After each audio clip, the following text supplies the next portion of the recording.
আল মুসলিম মান সালিমাল মুসলিমুনা মিন লিসানিহি ওয়া ইয়াদিহি। মুসলিম তো ওই ব্যক্তি যার হাত এবং জবান থেকে অন্যরা সব নিরাপদ, যার হাত এবং জবান দ্বারা কারোর ক্ষতি হয় না, ওই মানুষটাই পরিপূর্ণ মুসলিম। জবানে স্বীকার করে মুসলিম, কিন্তু এই জবান দ্বারা অন্যজনের গীবত করে। জবানে কয় মুসলিম, কিন্তু এই জবান দ্বারাই চুগলখুরি করে, এক জায়গার কথা আর এক জায়গায় লাগায়। দুইজনের মিল মহব্বত দূর করে দিয়ে ঝগড়ায় পরিণত করে দেয়। মুখে দাবি আমি মুসলিম, অথচ এই মুসলিমের হাত দ্বারা অন্য আরেকজনের ক্ষতি করে। মুসলমান ইমানদার ভাইরা আমার, বর্তমান জামানায় শিক্ষিতর হার বাড়তেছে, কিন্তু মানুষের ভিতরের দয়া মায়া কমতেছে। আগে যেইভাবে একজন মানুষ আরেকজন মানুষকে মায়া মহব্বত করত, এখন এতটা নাই। এই সুনামগঞ্জ থেকে একই বাসে বসে দুইজন মানুষ ঢাকায় যাওয়া পর্যন্ত রাস্তায় গল্প করতে করতে আত্মীয় হয়ে গেছে। এখন এমন একটা জামানা পার করতেছি, পাশাপাশি সিটে বসে ঢাকা পর্যন্ত যায় ঠিক, অথচ একজন আরেকজনের নামটা পর্যন্ত জিগায় না, বাড়িটা পর্যন্ত জিগায় না, মোবাইল নিয়ে বসে থাকে। আর একটু জোরে কর। যেই জামানা আমরা পার করতেছি, মায়া মহাব্বত কমতেছে। যদিও আমাদের পোশাকের উন্নতি হয়েছে, ঘরের উন্নতি হয়েছে, রাস্তাঘাটের উন্নতি হয়েছে, কিন্তু আমাদের চরিত্রের নৈতিকতার উন্নতি হচ্ছে না। এমন একটা সময় ছিল আমাদের দেশের স্কুলগুলোর দিকে তাকাইলে উপরে টিন বেড়া ছিল, বাঁশের বেতি দিয়া। ভালো করে বাতাস আসলে টিন উড়াইয়া এক গ্রামের স্কুলের টিন আর এক গ্রামে লয়ে যেত। এমন ঘটনা ঘটছেনি না? ঘটছে না। ছাত্রছাত্রীদের পোশাকের কোনো নিয়ম কানুন, ইউনিফর্মের কোনো নিয়ম কানুন ছিল না। এমনও ছাত্র পাওয়া গেছে জুতা আনে নাই, জুতা স্যান্ডেল পর্যন্ত স্কুলে নিতে পারছি না। আর এমন ছাত্র ছিল স্যান্ডেল নিচে ঠিক 2 পায়ের 2টা। জোরে কর। শার্টের বোতাম লাগাইছে উপরে আর নিচে তেরা হয়ে রয়েছে, এমন ইউনিফর্মের কোনো সুরত সিরত নাই। এমন সময় গেছে না? গেছে না? যদিও স্কুল কাঁচা গুছানো না, ছাত্রছাত্রীর পোশাক গুছানো না,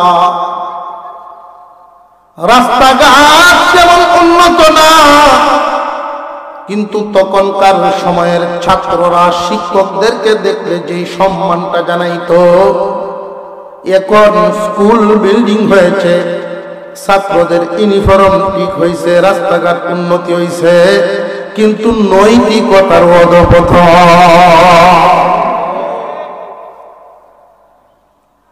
আমরা মানুষ কেমন জানি অমানুষ হয়ে যাইতেছি। কেন অমানুষ হচ্ছি? একজন মানুষ তখনই মানুষ হবে যখন কোরআনের ছোঁয়া পাবে। কোরআনের ছোঁয়া ছাড়া কোনো মানুষ মানুষ হতে পারে না। দেখতে মানুষ দেখা যাবে, কিন্তু আচরণ পশুর মতো হবে। আর একটু জোরে কর। এদিক দিয়ে কম মানুষ, এদিক দিয়ে যারা দাঁড়ায় আছেন এদিকে আমরা মাহফিল পরিবেশটা সুন্দর করে বসি। এই যে মাথা কুশায় বইতেই আছে। আমরা যারা দাঁড়ানো ভাই এদিক দিয়ে হাইটে আইতেছেন, যারা ওই সাইডে আইসা বল, হ্যাঁ মাশাআল্লাহ, নারে তাকবীর। আওয়াজ আগুনের বাড়ি পর্যন্ত যাওয়া লাগবে। নারে তাকবীর। আল্লাহ যারে মুসিবতে ফেলছিলেন আল্লাহ উদ্ধার করছেন, আলহামদুলিল্লাহ বলি।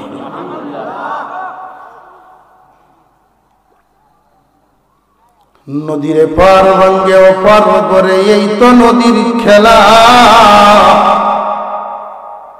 এপার ভাঙ্গে ওপার করে এই তো নদীর খেলা। সকাল বেলার ধনী ফকির সন্ধ্যা বেলা। পারেননি না পারেন না? কে? জোরে আওয়াজ দিয়ে মোহাব্বতে নামলেন কে? প্রথম জীবনে দেখা গেছে গরিব মানুষ 3 বেলা পেট ভরে খাওয়ার দিতে পারে না বাচ্চাদেরকে। একটা বাচ্চার একটা কলম দেয়, আরেক বাচ্চা খাতার জন্য কান্দে। এক বাচ্চার একটা ড্রেস বানায় দিছে, পরীক্ষায় যাইব সেন্টার পরীক্ষা ক্লাস 5 এর 2 একটা শার্ট বানানোর জন্য কান্দে। আল্লাহ পাক রব্বুল আলামিন এখন তার এই বাচ্চাদেরকে বড় বানায়া এমন কাজে লাগাইছেন, বাপেরে হজ করায় আনছে, বাড়িঘর বিল্ডিং বানাইছে। আল্লাহ সম্পদ দিতে পারেন না পারেন? ওই যে সকাল বেলার ফকির ধনী সন্ধ্যাবেলা, আবার সকাল বেলার ধনী ফকির সন্ধ্যাবেলা। মানুষের প্রথম জীবন এবং শেষ জীবন বোঝাইছে কবি। এমন মানুষ বহু আছে, প্রথম জীবনে যখন ধনীর দুলাল বাবার রেখে যাওয়া সম্পদ তার চোখে তখন মানুষ বাসে না। সকালে 1 সেট কাপড় পাল্টায়, দুপুরে 1 সেট, রাতে আর 1 সেট নিয়ে বাজারে ঘুরে এসে দিন যাপন করে। মানুষকে মানুষ মনে করে না, কিন্তু আল্লাহ চাইলে বেশি মুসিবত বেশি লাগে না। গাড়ির 2টা টাক্কর লাগায় দিলেই দেখবেন দেশের চিকিৎসায় হয় না, মাদ্রাস থেকে ঘুরাই আইসা অর্ধেক হাওল শেষ। আর একটু জোরে কর। যেই বাহাদুরি দেখাই তো এখন লাঠি নিয়ে হাঁটা লাগে। প্রথম জীবনের বাহাদুরি শেষ জীবনে যখন ফকির বানায় দিচ্ছেন, ঔষধ কেনার পয়সা থাকে না। সবকিছুর মালিককে আরো জোরে কর। কুরআনুল কারীমের একটা আয়াত তিলাওয়াত করেছি আপনাদের সামনে, এটাই আমার সবক আজকে। আল্লাহ পাক রব্বুল আলামিন ইমানদারদেরকে বলেন, দুনিয়ার অন্য মানুষ আর তোমরা বেশ কম। দুনিয়ার অন্যান্য মানুষ আর তোমরা বেশ কম। অন্যান্য মানুষ দেখতে মানুষ, কিন্তু আসলে পশুর মতো। যাদের ঈমান নাই আল্লাহ এদেরকে মানুষ বলেন না, যাদের ঈমান নাই আল্লাহ এদেরকে মানুষই বলেন না। তো কি বলেন? উলাইকা কাল আনআম বাল হুম আদাল্লু উলাইকা হুমুল গাফিলুন। আল্লাহ বলেন ওরা চতুষ্পদ জানোয়ারের মতো, বরং এর চেয়ে নিকৃষ্ট। চতুষ্পদ জানোয়ার এক মুষ্টি ঘাস খাওয়ায়, তোমার পানি খাওয়ায়, এই জন্য মালিককে কিন্তু চিনে। এই গরুটারে যদি মালিককে ডাক দেয় হাওরের মাঝখানে, তাই কেউ যদি মালিকরে রাস্তা দেখে ওইখান থেকে গরু আওয়াজ দেয়, একটু মার পানি খাওয়ায়, এই জন্য মালিককে সে কত সম্মান, কত মোহব্বত। তুমি মানুষকে আল্লাহ কোথায় থেকে কিভাবে মার গর্ব হয়ে এরপরে শিশুর থেকে তিল তিল করে আল্লাহ বড় করলেন। মাওলার দেয়া নিয়ামত খায়া দুনিয়ায় ভোগ করো, অথচ আল্লাহ তুমি মানো না। আল্লাহর দেয়া নিয়ামত ভোগ করো, অথচ আল্লাহ মানো না। বান্দারে তুমি যেই অক্সিজেনটা টানিয়া বাঁচিয়ে আছো, অক্সিজেনের দাম কত তোমার কি চিন্তা আসেনি? সৌদি আরবের একজন মুরব্বী মানুষ শ্বাসকষ্টে আক্রান্ত হয়ে প্রাইভেট একটা হাসপাতালে ক্লিনিকে ভর্তি হয়েছে। 24 ঘন্টা অক্সিজেন নেওয়ার কারণে ওনার বিল আসছে 3200 রিয়াল, 3000-এর উপরে। এই 3200 রিয়াল বিল ওনার টেবিলের সামনে রাখছে। বিল পরিশোধ করেন আগে, রুগী বের করেন পরে। এই বিলের কাগজটা বুড়া মানুষটা হাতে নিয়ে চোখের পানিটা গড়গড় করে ছেড়ে দিছেন। ছেলে আইসা পাশে দাঁড়ায় বলে, আব্বা 3200 রিয়াল বিল দেইকা বুঝি আপনি কান্দে দিছেন নাকি?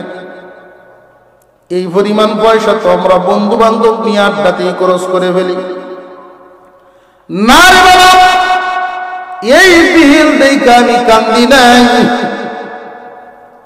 যেই মাওলা আজ পর্যন্ত অক্সিজেন দিয়া বাঁচায়া রাখছেন, উনার বিল না জানি কত হইছে, এই চিন্তায় কাঁদছি। এই 24 ঘন্টা বিলে যদি এই অবস্থা হয়, 3200 রিয়াল বিল দিবেন আগে, রুগী বের করবেন পরে, এই ঘোষণা হয়। যিনি আমার এই পর্যন্ত বাঁচায় রাখছেন, উনার দরবারে না জানি কত বিল জমা হইছে।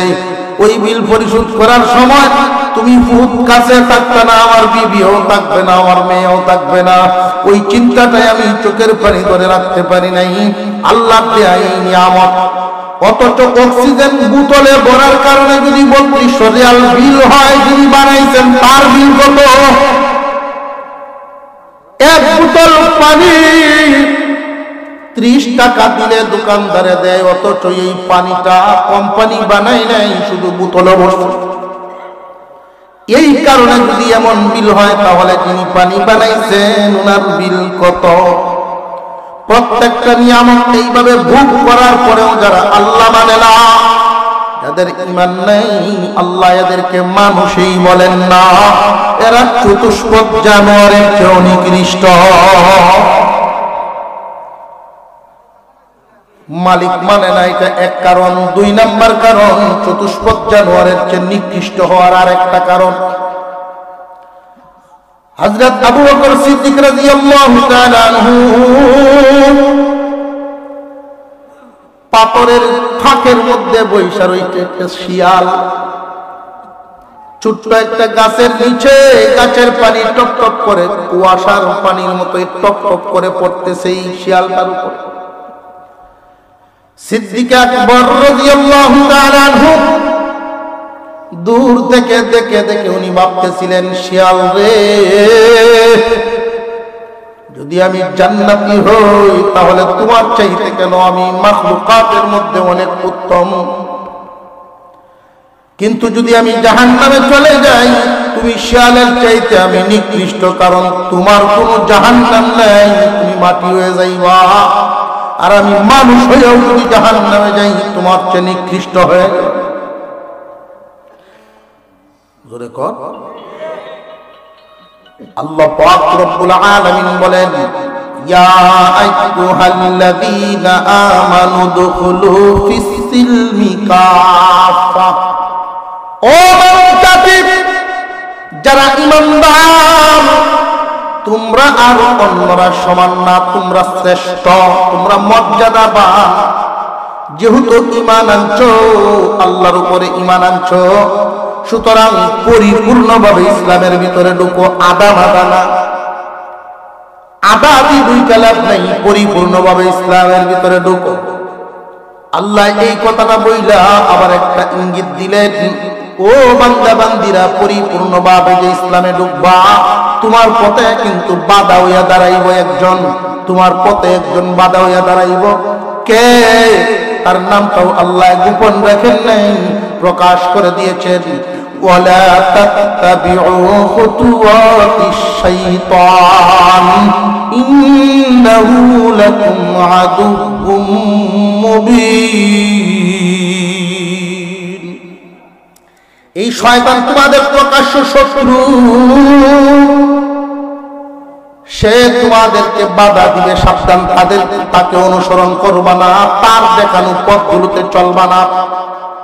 সে তোমাদেরকে দেখাইব এক পথ, নিয়ে যাইব আরেক পথে, দেখাইব তোমার লাভের পথ, নিয়ে ফেলাই দিব ক্ষতিতে। দেখাইব সুদের রাস্তা বড় উপকারী, কল্যাণকর, সুদ খাইলে খুব তাড়াতাড়ি ধনী হইবা, তোমার দেখাইব লাভের পথ, কিন্তু এই লাভের পথ নিয়ে তোমার সরাসরি জাহান্নামে ফেলাইয়া দিব।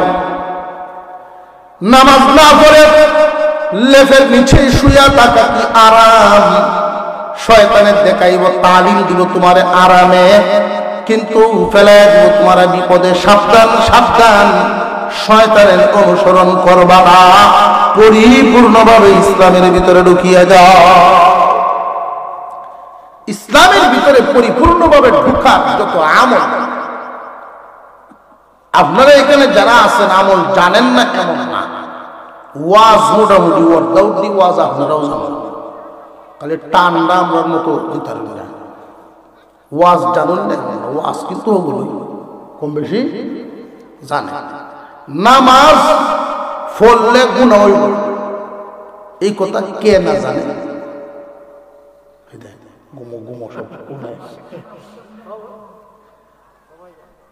নামাজ না পড়লে গুনাহ হইব, এই কথা সবাই জানা আছে না নাই? এটি তো ওয়াজ।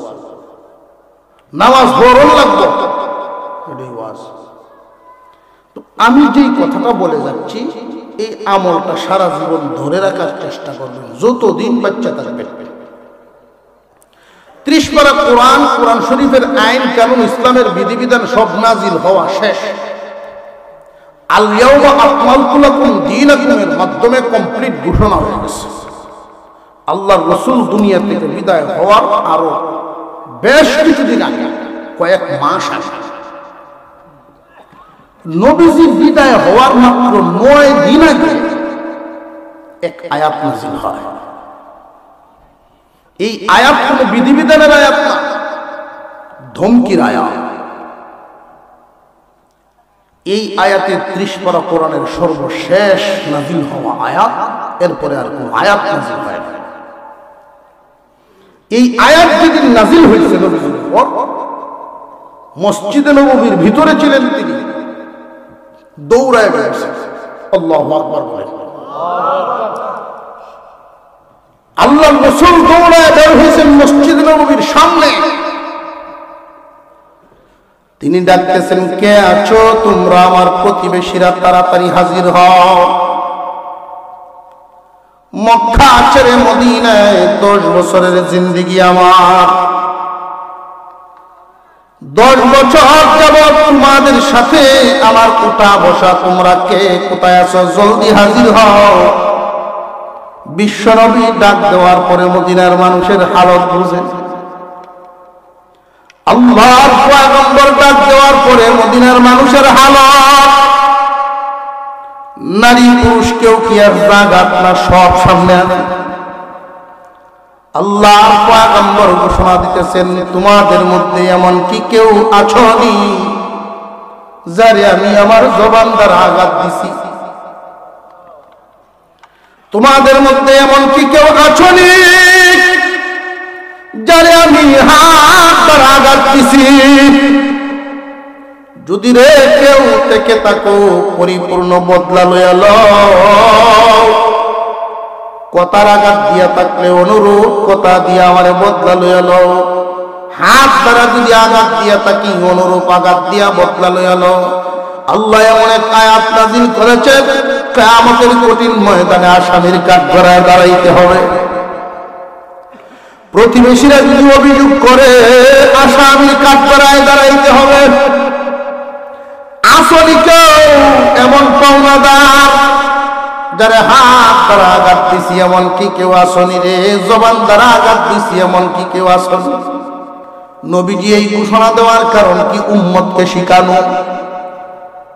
এই আমরিয়া গ্রামে জন্ম, এখানেই বড় হইছেন, এইখানেই জীবন কাটাইতেছেন। দাড়ি পেকে যাচ্ছে, দাঁত পড়ে যাচ্ছে, চামড়া খুশ হয়ে গেছে। এই জীবনে চলতে ফিরতে কত মানুষের সাথে, কত প্রতিবেশীর সাথে কত ধরনের আচরণ। জীবনে কি চোখ বন্ধ করে কোনোদিন ভাবছিনি যে আমার এই কথার দ্বারা কি অমুক কষ্ট হইল? আমি কি জীবনে তার সামনে দাঁড়ায় হাত পাত ধরে মাপ চাইছি, ভাই তুমি ওরে মাপ করি? আর কইলে অনুরূপ একটা কথা কয়ে বদলা লইয়া লও। কোন প্রতিবেশী যদি এইরকম ভাবে প্রথমে বদলা চায়, যে বদলা লইয়া লই, এরপরে মাপ চায় নেয়, আমার তো মনে হয় না শত্রুতা থাকবো। টান দিয়া বুকের সাথে জয়া মহব্বতের বাইয়ে পরিণত হয়ে একে অপরের ভিতরে দ্বিধা দ্বন্দ্ব ময়লা দূর হয়ে যাওয়ার কথা। আল্লাহর রাসূল শিখাইছেন প্রতিবেশীর মনে আঘাত দিয়া দুনিয়া ছাড়িও না। কেউ যদি কোনো বান্দারে কষ্ট দিয়া তাকে কথার দ্বারা, কেউ যদি কোনো বান্দারে আঘাত দিয়া তাকে হাত দ্বারা, দুনিয়ার মামলা দুনিয়াই শেষ করিয়া যাইবা, নইলে আসামির কাঠগড়ায় দাঁড়াইতে হবে। তুমি যত বড় আলেম হও, যত বড় অফিসার হও, যত বড় দুনিয়াদার, আল্লাহর বাড়ির মেহমানি হও, হাজী সাহেব হও না কেন, গাজী সাহেব হও না কেন, এমনকি শহীদের ক্ষেত্রেও বান্দার হকের ব্যাপারে আপত্তিকর কথা, বান্দার হক কেমন মারাত্মক অপরাধ, কেউ কাউ হক নষ্ট করবা না।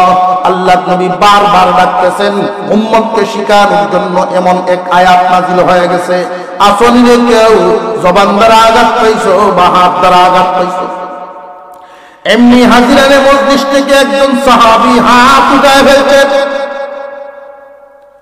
সাহাবীরা অবাক হয়ে তাকাচ্ছেন ওনার দিকে। আল্লাহর রাসূল ডাক দিলেন, সামনে আসো বাবা, তোমার এক জবান দ্বারা আঘাত দিছি দেখি হাত দ্বারা। ওগো আল্লাহর পয়গম্বর, আপনার চাবুকের আঘাতটা আমার পিঠে আছে, আপনার চাবুকের আঘাত পেয়েছিলাম আমার পিঠে। নবীজি বলেন কেমনে, আমার একটু স্মরণ করায় দাও। আমরা যুদ্ধের ময়দানে গিয়েছিলাম, যুদ্ধ হয় নাই, ফেরার পথে আপনি ছিলেন উটের উপরে আর আমরা ছিলাম পায়ে হেঁটে হেঁটে। আপনি চাবুকটা এইভাবে ঘুরাইতেছিলেন, এই সময় চাবুকের আঘাতটা আমার পিঠে লাগিয়ে গেছিল। আপনি জানেন না, আপনার অজান্তেই এমনটা হয়েছিল। আল্লাহর রাসূল বলেন দুনিয়ার মামলা দুনিয়ায় শেষ করে যাইব, আল্লাহর সামনে যেন আসামির কাঠগড়ায় দাঁড়াইতে না হয়। তোমার চাবুকটা দিয়ে আমার পিঠেই অনুরূপ একটা আঘাত দিয়ে নিয়ে নাও। সাহাবীর চোখ দিয়ে পানি গড় গড় করে পড়তেছে। আল্লাহর রাসূল বলেন বদলা লয়ে নাও। সাহাবী বলেন ইয়া রাসূলুল্লাহ, ওই দিন তো আপনার হাতে আমার চাবুক ছিল না, আপনার চাবুক ছিল। আপনার চাবুকের আঘাত আমার পিঠের মধ্যে লাগছিল। নবীজি বলেন কে আছো রে? ফাতেমার ঘরে আমার চাবুকটা আছে, জলদি যাও ওই চাবুক নিয়ে আসো, দুনিয়ার মামলা দুনিয়ায় শেষ করতে চাই। ফাতেমা রাদিয়াল্লাহু আনহার ঘরের সামনে গিয়া বলতেছেন, ফাতেমা, আল্লাহর পয়গম্বরের চাবুকখানা দাও। ফাতেমা রাদিয়াল্লাহু আনহা বলেন এই মুহূর্তে আব্বার মাথায়ও ব্যথা, বুকেও ব্যথা, যুদ্ধের কোনো দামামাও শুনি নাই। চাবুক দিয়ে কি করতেন? যে একজনের চাবুকের বদলা নিবেন পয়গম্বরের পিঠ মুবারক থেকে। যেই মাত্র শুনছেন ফাতেমা বাবার পিঠ থেকে চাবুকের বদলা নেওয়া হবে, আমার তো কোনো ভাই নাই, কে বাবার বদলায় পিঠ তার সামনে ধরবে? এ হাসান হুসাইন, যাও মসজিদে নববীর সামনে গিয়ে তোমাদের দুই ভাইয়ের পিঠ উদম করে দাও, যেন ইচ্ছা মতো বদলা নেই তোমাদের পিঠ থেকে। তবু আমার বাবা গায়ে যেন চাবুকের আঘাত না দেয়। দুনিয়ার মামলা দুনিয়ায় শেষ হবে, তবে পয়গম্বরের গায়ে যেন আঘাত দেওয়া না হয়। এই চাবুকটা নিয়ে নবীজির হাতে যখন দেওয়া হলো, আল্লাহর রাসূল চাবুকটা তার হাতে দিয়া বলেন অনুরূপ ওজনের একটা আঘাত দিয়া বদলা লয়ে এলো। সাহাবী হাতে চাবুকটা ধরছেন, এই হাতটা কাঁপতেছিল। আবু বকর, ওমর ওইখানে হাজির, তারা সাহাবীর সামনে গিয়া বলেন তুই কি পাগল হয়ে গেছো নাকি? নবীজির পিঠ মুবারক থেকে বদলা নিবা, তুমি কি পাগল হয়ে গেছো? ওই সাহাবী শুধু কাঁদতে আছেন, চোখের পানি গড়াইতেছে, মুখে কিছুই বলেন না। আল্লাহর রাসূল বলেন আঘাত দিয়া বদলা নেও। এখন সাহাবী বলেন, হুজুর ওই দিন আমার গায়ে কোনো কাপড় ছিল না। যুদ্ধের ময়দান থেকে যখন আসতেছিলাম, আপনার হাতের চাবুকের আঘাতটা যখন লাগছিল, আমি খালি গায়ে ছিলাম, উদাম ছিলাম। আল্লাহর রাসূল বলেন, হুবহু যদি বদলা দেওয়া লাগে তাহলে তো আমারও তো কালিগাও হওয়া লাগে। মানুষের সামনে আমি কালিগা হই না। চলো হুজরার ভিতরে চলে যাই, তবু দুনিয়ার মামলা দুনিয়ায় শেষ করবার চাই। কিয়ামত পর্যন্ত উম্মতকে শিক্ষা দেওয়া হলো মূল উদ্দেশ্য। হুজরার ভিতরের দিকে আল্লাহর পয়গম্বর রওনা দিলেন, সাহাবীও চাবুক নিয়ে পিছনে পিছনে যায়।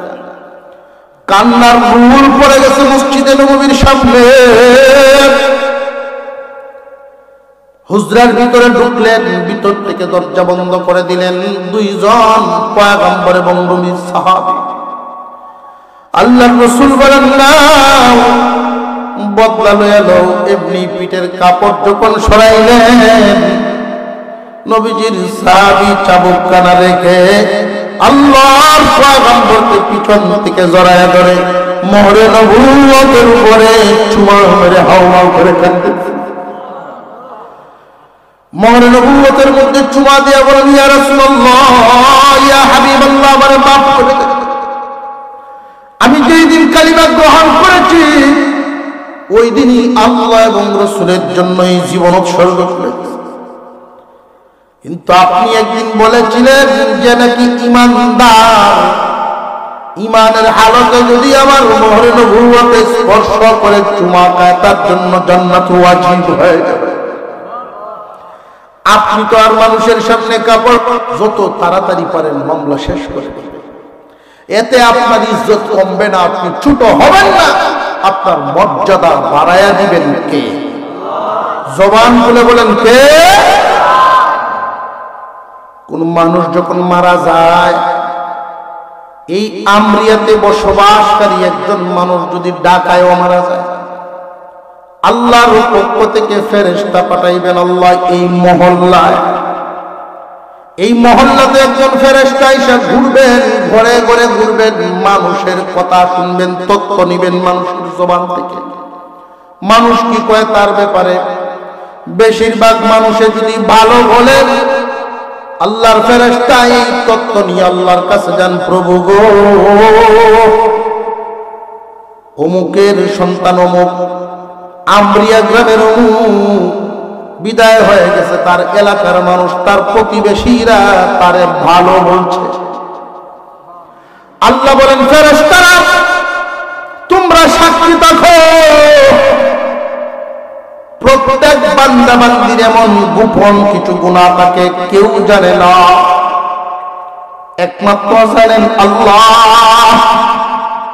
সত্তার নামক চাদর দিয়া ডাইকা রাখেন, সত্তার নামক চাদর দিয়া ডাইকা রাখেন। আল্লাহর একটা নাম আছে সত্তার, এই সত্তার নামক চাদর দিয়া ডাইকা রাখেন। স্বামীর গুনাহ স্ত্রীরে জানান না, স্ত্রীর গুনাহ স্বামীরে জানান না। একজনের গুনাহ যদি জানতো, ইমামের গুনাহ যদি মুসল্লি জানতো পিছনে দাঁড়াইতো। আমার গুনাহ যদি আপনারা জানতেন এখানে বসাইতেন না। আপনার গুনাহ যদি স্ত্রী জানতো সংসার ভেঙে যেত। আল্লাহু আকবার বলেন, আল্লাহু আকবার বলেন। আল্লাহ পাক কত দয়াল, গোপন গুনাহগুলো গোপনেই চাদর দিয়া ডাইকা রাখেন। যদি কোনো মানুষ তার আচরণের মাধ্যমে, ব্যবহারের মাধ্যমে, জবানের মাধ্যমে প্রতিবেশীদেরকে খুশি করে দুনিয়া থেকে বিদায় হয়ে যায়, আর প্রতিবেশীরা যদি বলে লোকটা বড় ভালো মানুষ ছিল, বেশিরভাগ মানুষেরাই যদি তারে ভালো বলে, আল্লাহ পাক বলেন, ফেরেশতারা সাক্ষী থাকো, আমার ওই বান্দার গোপন গুনাহগুলো আমি আল্লাহ গোপনেই মাফ করে দিলাম। আরো জোরে করে সুবহানাল্লাহ। আপনাদের এই গ্রামে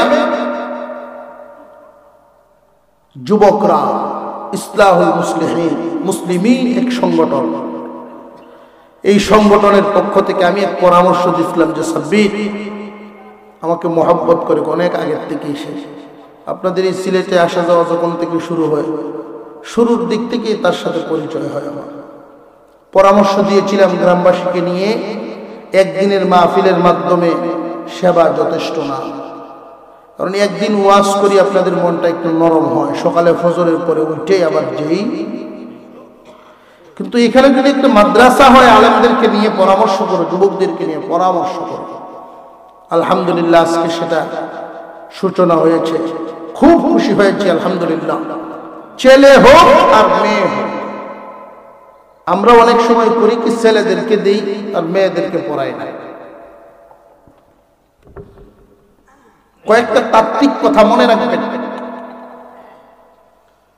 কাফেরের সন্তান নবী হইছে এমন ইতিহাস আছে। ইব্রাহিম আলাইহিস সালামের আব্বা,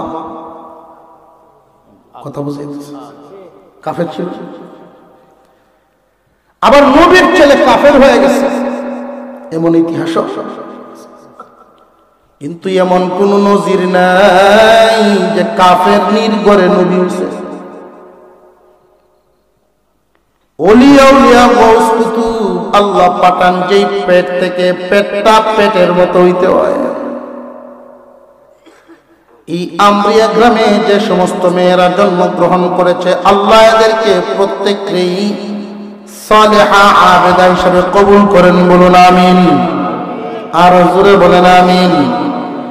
আপনার মেয়েটা যদি একটা নেককার নারী হয়, তার গর্ভ থেকে যদি একজন আল্লাহওয়ালা সন্তান জন্ম নেয়, কিয়ামতের দিন কি ডাক দিবে না? না ভাই, এই ডাকটা কি পাবেন না?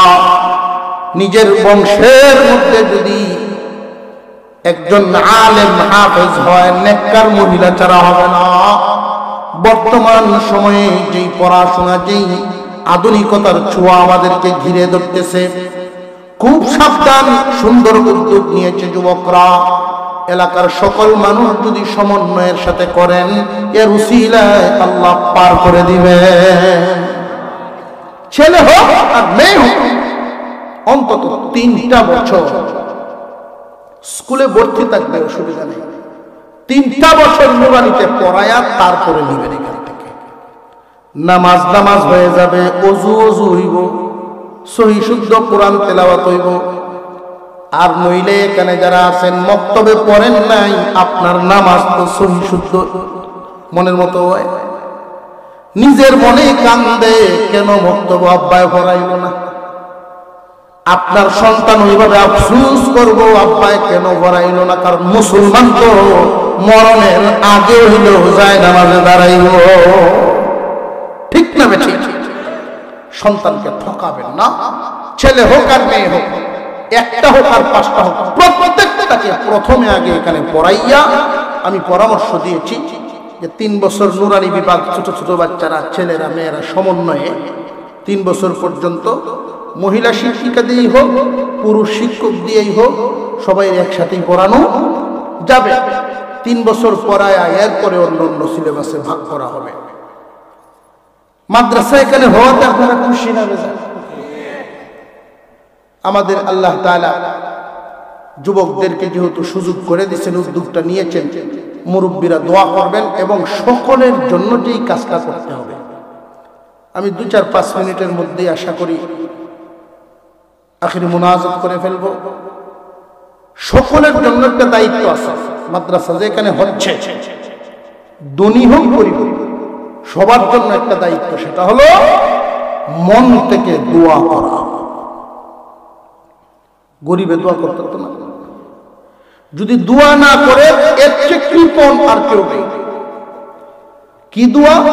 আল্লাহ মাদ্রাসাকে কবুল করো, মাদ্রাসাকে কবুল করো। এই দোয়া যদি করেন, আর যদি কবুল হইয়া যায়, ঢাকা থেকে মানুষ এনে, লন্ডন থেকে মানুষ এনে আল্লাহ চালাইব। কবুল যদি হয়ে যায়, সকলের জন্য দায়িত্ব দোয়া করা। আর দ্বিতীয় কাজটা হলো, আল্লাহ যাকে যেই হালতে রাখছে, সবার হালত সমান না। আল্লাহ যাকে যেই হালতে রাখছেন সেই অনুযায়ী সাহায্যের হাত বাড়ানো, আল্লাহ বাড়াবেন।